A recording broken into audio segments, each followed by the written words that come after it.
Bonjour à tous. Aujourd'hui, on va s'occuper d'un iPhone XS Max. Problème, panne subite. Les clients l'a mis en charge le soir avant d'aller se coucher. Le lendemain, quand il a voulu le récupérer, il ne s'allumait plus, plus de réaction. Donc, a priori, il y aurait un problème sur la carte mère. Un diagnostic a été fait dans un centre auparavant. Et moi, je l'ai branché.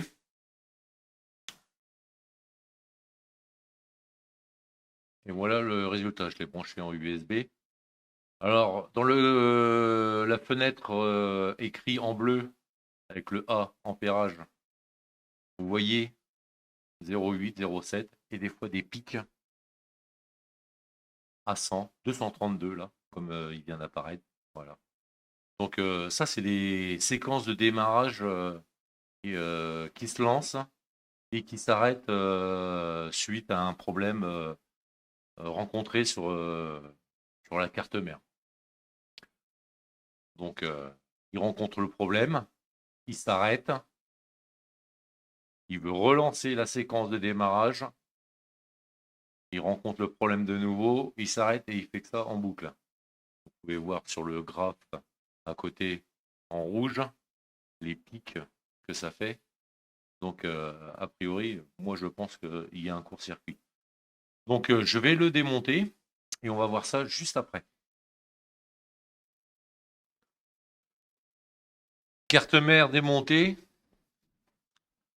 J'ai branché un boîtier de démarrage rapide sur la carte mère. Ça a l'avantage de démarrer rapidement une carte mère en externe, sans connecteur de charge, sans batterie, sans bouton power. Sur les iPhone 12, bon, on n'a pas la fonction démarrage rapide, mais le connecteur il se situe juste à côté de la NAND, donc il va bien à démarrer, prendre une pince de Bruxelles et ça démarre impeccable. Voilà, ça nous permet en tout cas d'alimenter par le connecteur de batterie la tension principale qui est réglée à 4 volts 25 à l'état actuel de l'alimentation stabilisée. Et par ensuite, si on n'a pas de souci, si on reste à 0, d'appuyer sur le bouton de démarrage et voir si la séquence de démarrage se passe bien ou s'il y a un souci. Mais là, pour l'instant, on a un souci dès le départ. On a un problème sur la ligne d'alimentation principale, le Vividimen,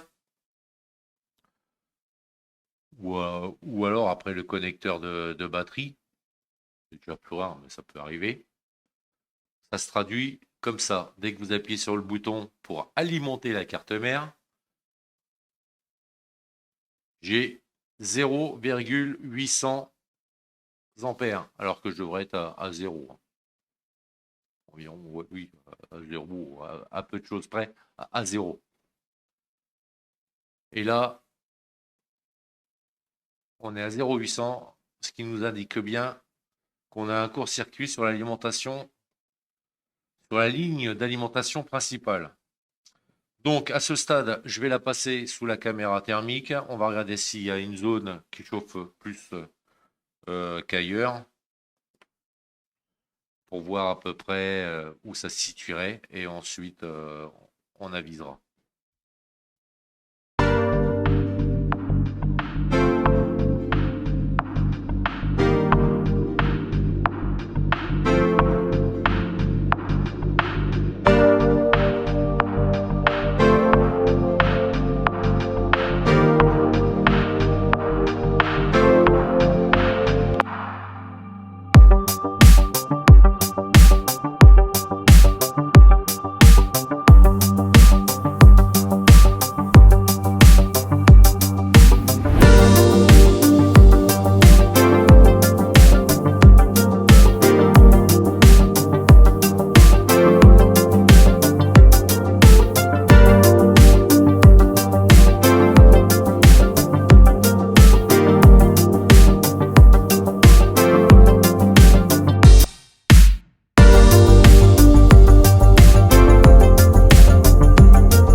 Donc j'ai pas trouvé de court-circuit sur une ligne à côté du connecteur de batterie.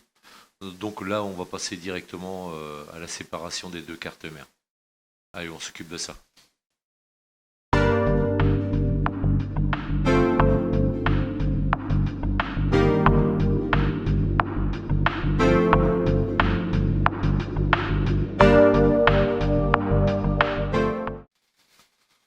Voilà, les deux cartes mères sont séparées. On va mettre la partie haute en premier sous la caméra thermique et voir si on a toujours un court-circuit.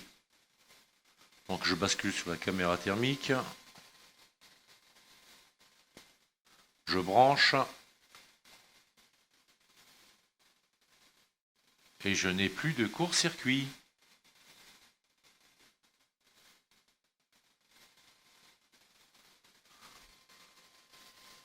Là, je vais vous montrer.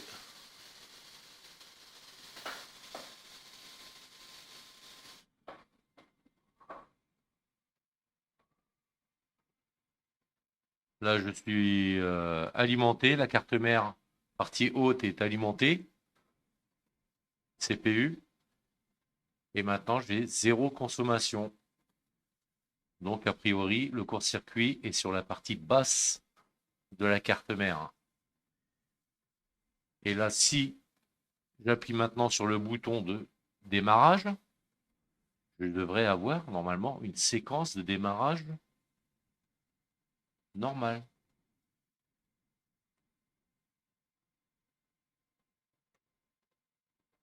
Voilà.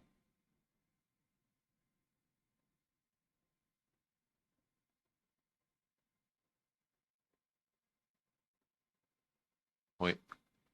On a bien une séquence de démarrage. Là, ça démarre. Ouais, parfait. Donc, le problème n'est pas de la partie haute. Je regarde s'il va bien jusqu'au bout quand même.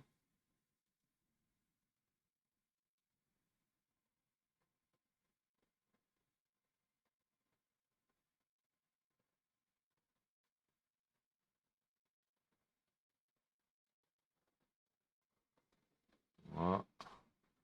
Il s'est coupé.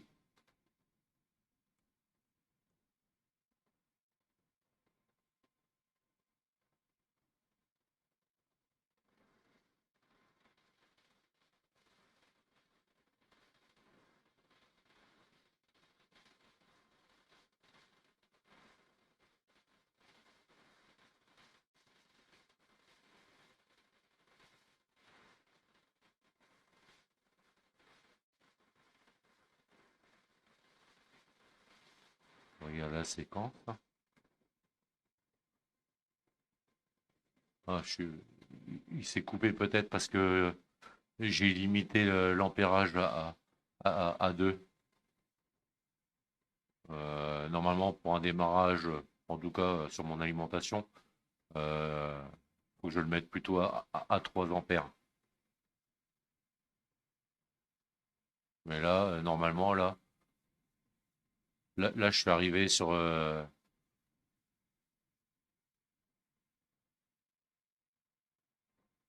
l'accueil où il faut rentrer le code de déverrouillage. Donc le problème, il n'est pas de là. Ok, maintenant on va passer sur la partie basse de la carte mère pour faire une inspection au visuel et voir si on voit quelque chose. La partie haute elle fonctionne a priori parfaitement. Allez, c'est parti. Voilà, on a soudé un fil sur les pads Vividimen du bas de la carte mère pour alimenter la carte mère. C'est bien le Vividimen qui est en court-circuit. Donc j'ai soudé un fil. On va l'alimenter en 2 volts, 2 volts 3 ampères. 3 ampères, oui, pour commencer. Au moment, c'est une ligne qui monte à 4,2, 4,3 volts. Donc au niveau voltage, on est bien en dessous. Et on va voir si on arrive à faire réagir le composant qui nous pose problème avec cette valeur. Si c'est pas suffisant, on remontera un peu, mais on va déjà essayer comme ça. Donc on passe sous la caméra thermique.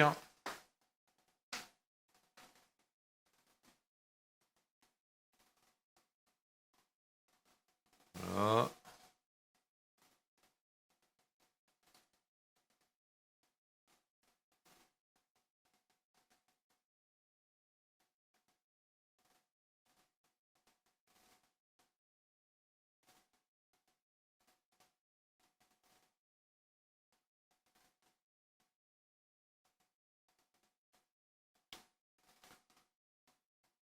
Celui-là.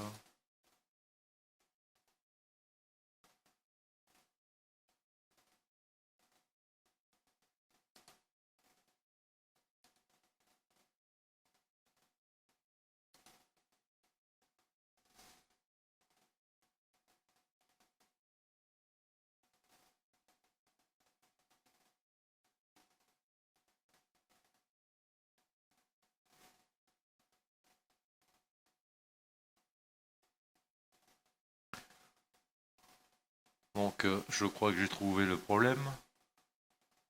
Pratiquement sûr, mais je vérifie. Et c'est... Attendez. Voilà. C'est entre le baseband et la PMU qui alimente le baseband. Regardez bien. Hop. Le petit point rouge là. Parce que je maintiens la carte mère et j'alimente. Donc compliqué, mais regardez bien.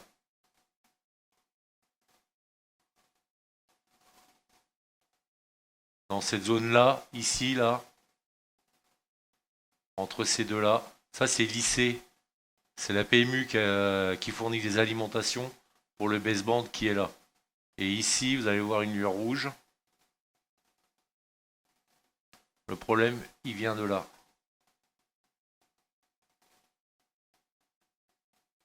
En espérant que c'est le condensateur, que c'est pas la PMU. Hop, vous avez vu, ça chauffe.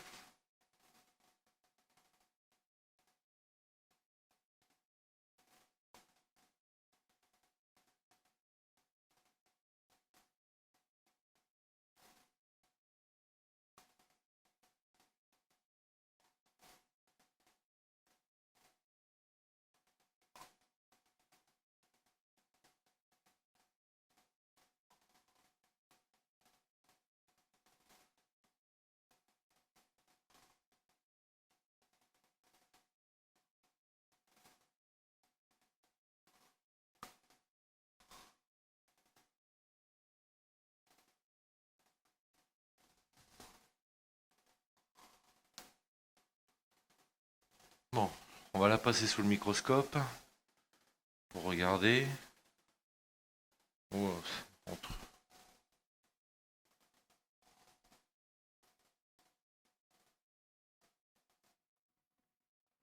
alors, qui chauffait entre les deux? Qui chauffait entre les deux?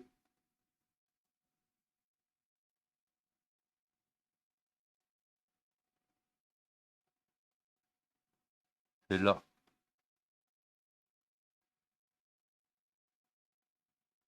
Et ici. Et c'est bien un condensateur entre les deux bobines. Et ça correspond à l'alimentation de la PMU. Et a priori, c'est là. Donc je peux bien regarder sur le schéma.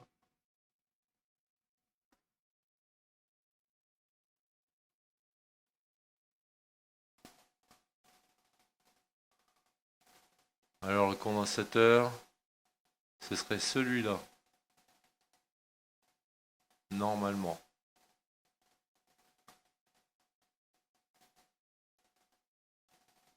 celui-là qui se trouve entre ces deux bobines.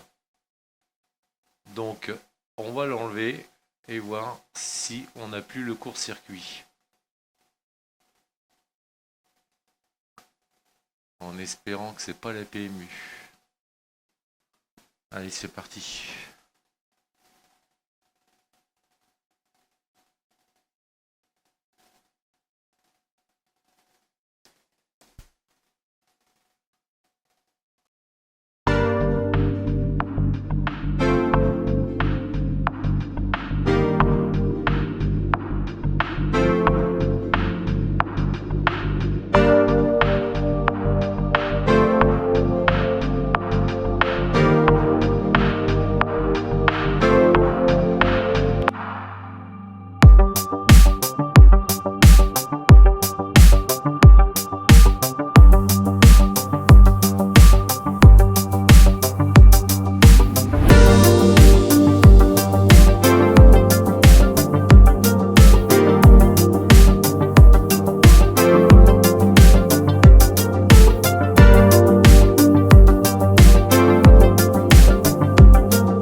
Voilà, le condensateur est enlevé. Je contrôle si j'ai pas de court-circuit.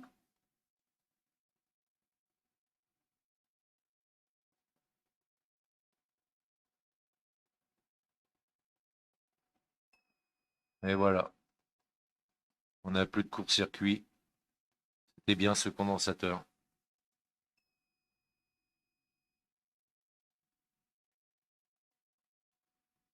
Et bien celui-là qui était en court-circuit. Donc je regarde. Je vais regarder ailleurs. Tant que j'y suis quand même. Alors on avait. Là où j'ai soudé. Le fil. Titati, tati. Voilà. Ici normalement j'ai plus de court-circuit.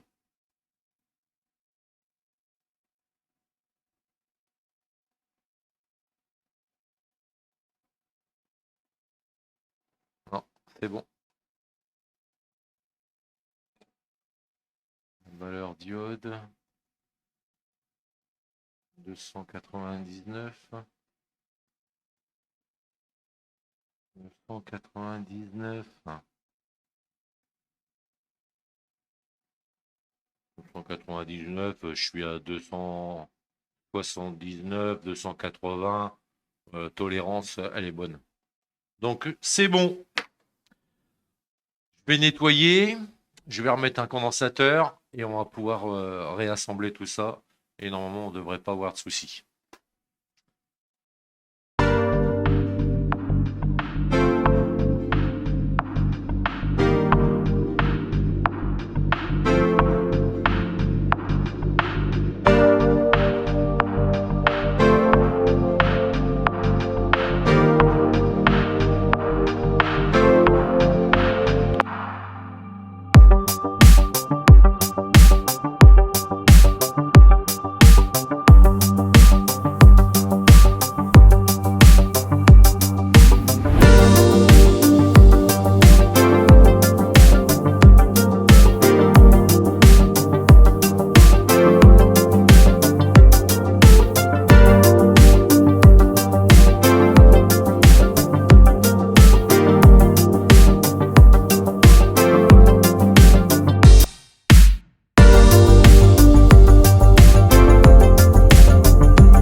carte mère est réassemblée, elle est ressoudée, les deux parties.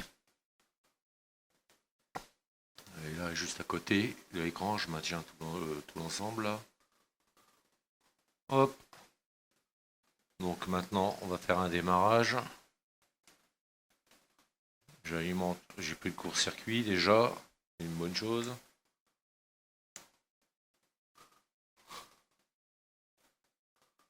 Et voilà, la pomme.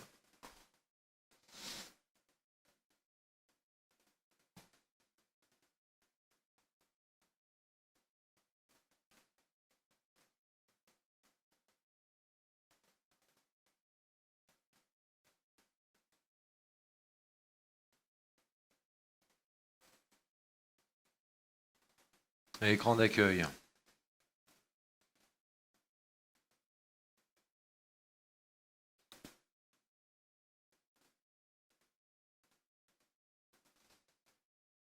Et voilà,